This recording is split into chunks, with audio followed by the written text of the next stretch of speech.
लीगी रहनुमा मिफ्ता इस्माइल को कुर्सी छोड़ने के बाद भी तनकीद का सामना। नाक़िस कारकर्दगी दिखाने पर भी सारफीन ने खूब लताड़ा। कुछ सारफीन ने तो वजारत के बाद आइंदा की प्लानिंग भी पूछ ली। सोशल मीडिया पर सवाल भी पूछे। एक सारिफ ने उनसे सवाल किया कि मिफ्ता इस्माइल साहब वजारत छोड़ने के बाद कराची वापस जाएंगे तो पहले किस रेस्टोरेंट का दौरा करेंगे, जिस पर मिफ्ता इस्माइल ने जवाब दिया कि खुशकिस्मती से बहुत से इंतखाब में दोहरा जी, जाहिद, इदरीस और जावेद निहारी जाऊंगा।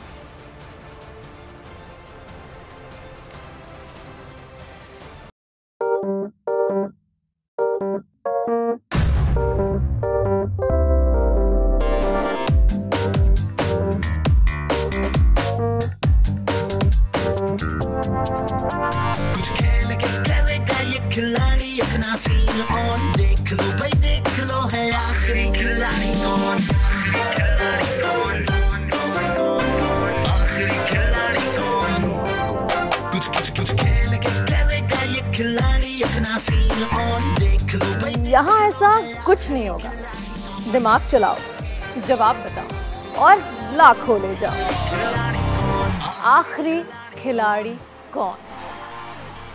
सबसे ज्यादा व्यूज, सबसे ज्यादा रील्स और सबसे ज्यादा रेटिंग के साथ बोल अब भी नंबर 1 पोजीशन पर बरकरार। अगर आपको ये वीडियो पसंद आई तो लाइक पर क्लिक करें, सब्सक्राइब करें और बेल दबाएं ताकि कोई खबर रह न जाए।